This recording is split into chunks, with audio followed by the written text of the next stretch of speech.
hok ni kata mesin basuh kalau pakai yakin najis, pakaian tu jadi suci. Ada kata bukan jadi suci pakaian tu, bahkan jadi najis habis dengan pakaian lain. Bukan kata pakaian najis tak disuci, bahkan pakaian najis itulah yang akan menajiskan pakaian lain hok suci. Dia hurau kan. Dia gini. Sekarang selah je hok ada najis, seluar hok ada kecing. Kemudian dia pun buka air dalam mesin basuh. Air itu pun bertakung, tak bergerak. Maka air itu sudah bersentuh dengan air kencing di seluar. Maka air jadi najis. Air najis yang akan menajiskan semua pakaian yang lain. Dia faham kot tu. Sebab apa? Sebab air tidak bergerak, dia kata. Air bergerak, air tak bergerak, sama je hukum. Kalau air yang datang ke atas najis, air kekal mutlak suci lagi menyucikan, sama ada air itu bergerak ataupun air itu tidak bergerak. Ni ada kata mesin basuh tu kat bawah tu bukalah, dia kata jangan biar air tu air keluar semua. Tak payah. Tak boleh buat gitu dah. Boleh? Dalam atas air masuk semua. Dan sekarang ni hak bawah biar keluar. Hak atas air masuk semua. Tak boleh basuh kau?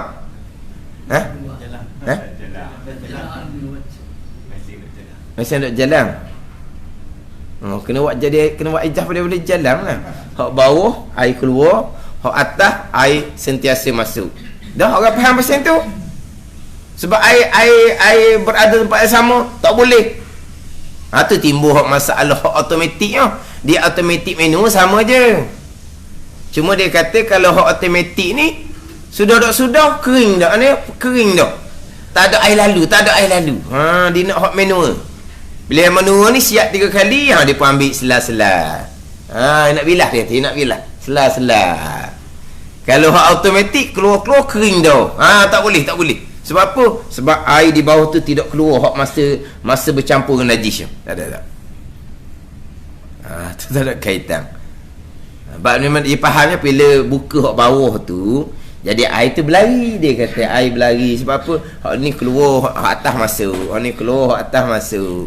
Tiba-tiba hak bawah tu tutup. Jadi air berhenti tempat yang sama. Air tak sampai 2 kolah. Air sudah bersentuh dengan seluar yang kena air kecing. Maka air jadi najis sekalian.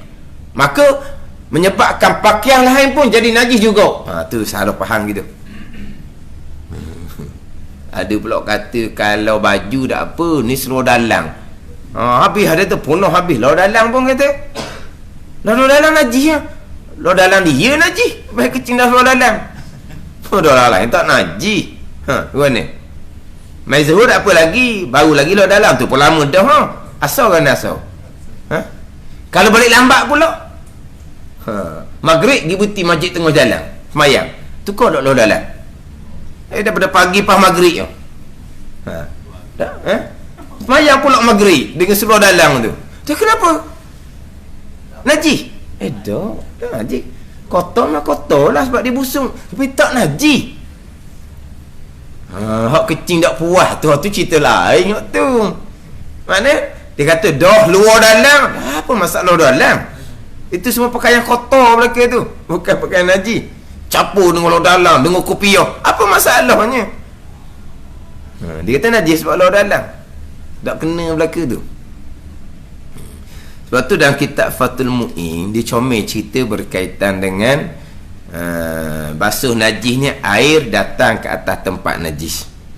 Pada ni sebagai contohnya, kalau mulut kita ni dalam kitab Fathul Mu'in dia ada bicara berkaitan dengan kita basuh najis dalam mulut, kita basuh najis dalam bekas. Sekarang mulut kita najis sebab gusi kita berdarah. Bila gusi kita berdarah, kita ludah, air liur kita jadi jernih. Tapi mulut kita belum lagi dihukumkan suci sebab kita nak suci najis dengan air mutlak. Hak tadi kita ludah air liur. Air liur bukan air mutlak. Ada ni. Jadi mulut kita masih lagi dihukumkan najis. Telang air liur haram kita sebab tu najis lagi. Kalau dalam semayang batal semayang, kalau syair Ramadan batal puasa. Sebab mulut kita masih lagi dihukumkan najis sebab kita belum lagi berkomor dengan air mutlak. Apabila gusi kita berdarah, jadi mulut kita ni najis lah darah. Kita ludah, habislah air najis. Mana warna merah darah sudah tidak ada. Tetapi kita nak sucikan mulut kita, mesti dengan air mutlak. Kita pun berkomor. Kita berkomor ni timbul, kita memasukkan air daripada belah bawah. Tu dia kata tak apa, dipanggil air datang juga. Bukan kata kena lenggok ke atas, air masuk ke atas. Sebab air kena datang. Tapi daripada bawah ni, air datang jugalah tu. Sama dengan mesin basuh. Air mai ikut tepi ke, air mai ikut bawah ke, air mai ikut atas ke, dipanggil air datang dah. Tak ada masalah. Dia pun datangkan air dalam mulut dia. Dia pun berkomor. Dia berkomor. Memang tak ada gapa dah. Masa diludah tadi pun tak ada dah darahnya. Cuma untuk menyucikan mulut tadi tu, dia berkomor, dia pun ludah. Bersih tak lagi mulut dia? Bersih. Walaha ketika dia memasukkan air ke dalam mulut dia najis ke tak masa tu? Najis. Air tu sudah bersentuh najis. Air sedikit, tak sampai 2 kolah. Memang sedikit. Mulut gergasi pun tak apa 2 kolah. Ni mulut orang memang air sedikit. Sekarang air bersentuh tak dengan najis? Bersentuh. Air berada di tempat yang sama ke tak? Berada di tempat yang sama. Cuma kita kocok. Sama lah mesin basuh pusing tu. Apa bezanya?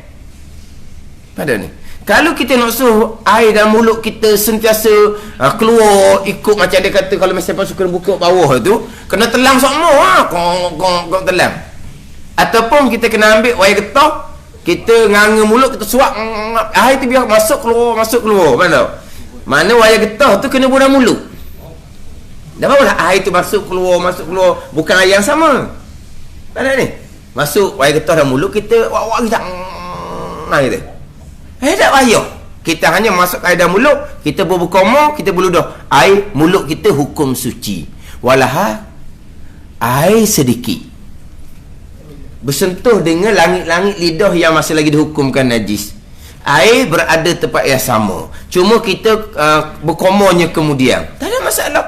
Sama dengan mesin basuh. Air yang sedikit, air berada tempat yang sama. Cuma pusing-pusing kemudian. Sama aja. Ada ni. Begitu juga kalau bekas kita tu najis, beldi kita najis, tapi benda ni zat najis, jiran najis tak ada, tapi bekas tu masih lagi hukum najis. Kita cukup memada dengan kita datangkan air dalam bekas beldi tadi tu, kita pun kocok, tak ada dah, hilang dah sifat najis dalam beldi.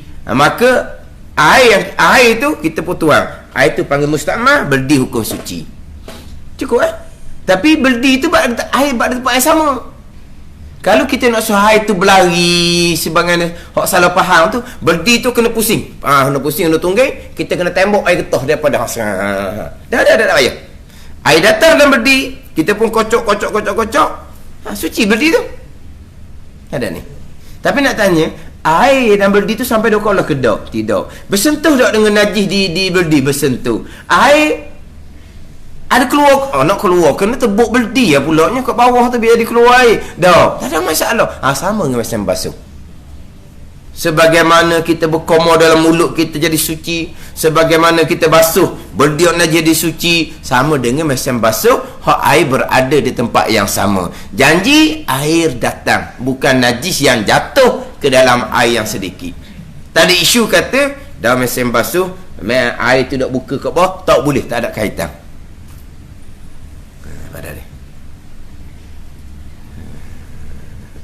Dia memang mesin basuh ni tak ada dalam kitab, tapi kita nak faham dari segi kaedah. Dia basuh mesin mana, kena cara mana. Kita caranya air datang, tak apa. Najis datang, jatuh najis ke dalam air yang sedikit, maka air tersebut automatik dihukumkan najis. Tapi kita basuh najis, air datang ke atas tempat najis. Kalau kita basuh najis di latar, memang air datang. Tapi kalau kita basuh pakaian, kena jagalah. Jangan pakaian datang ke atas air. Sebab tu saya biasa sebut orang tua-tua kita dulu, tapi dia bukan basuh najis. Kalau basuh najis tak betul kaedah dia tu. Orang tua kita kalau najis dia bawa bekas suku. Dia bawa bekas suku. Pandai ni. Kalau hak najis dia tak campur terus tu. Hak dia basuh banyak-banyak ni hak pakaian harian. Tapi kalau ikut basuh najis tak kena cara tu kita buat. Sebab apa? Sebab dia rendam. Kalau dia kicau. Berdi satu lagi biasa tu dia buai dulu. Lepas tu hak dia rendam dia keluar, dia pun beru, dia pun bubuh dalam air yang sudah siap tunggu tu. Air menanti tu orang panggil. Air beseng tu tak apa dah kalau. Kemudian habis dah ni hak beseng hak dia hak rendam tu dia basuh. Lepas tu dia ubah air pula. Dia kicau ni, dia rembah pula lah hak ni. Kalau betul lah pakaian tu najis, buat 10 kali gitu pun takkan disuci. Sebab apa? Sebab pakaian najis kita datangkan ke atas air yang sedikit. Air ni najis kan? Kita kecil-kecil najis lagi. Datangkan pula ke atas air yang sedikit. Lepas tu kita pun datang pula pada air yang sedikit. 10 kali pun takkan disuci. Itu mazhab Syafi'i kita. Tapi orang tua kita bukan basuh najis, hanya basuh kotor-kotor. Tapi lepas dia buat gitu, ambil pula sela-sela, dia ambil timba sigang. Tak perlu pun. Tapi buat kita ada faedah ke tak? Ada faedah, sehat sebab berpeluh. Sehat berpeluh. Ada faedah juga. Exercise. Dah sungguh. Tu belum lagi dia basuh cadar, selimut. Oh, cadar selimut dia pun bubuh atas ampayang. Oh, lepas tu ambil air timbul.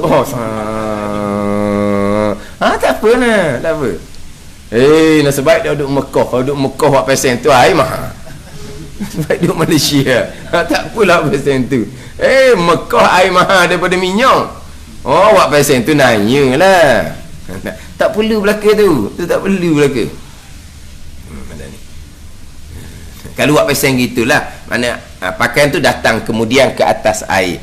Tapi mesin basuh tak ada isu. Tak ada masalah. Sebab memang air datang ke atas pakaian dalam mesin basuh. Air bertakung tempat yang sama, tak ada isu. Sebab air datang sudah cukup.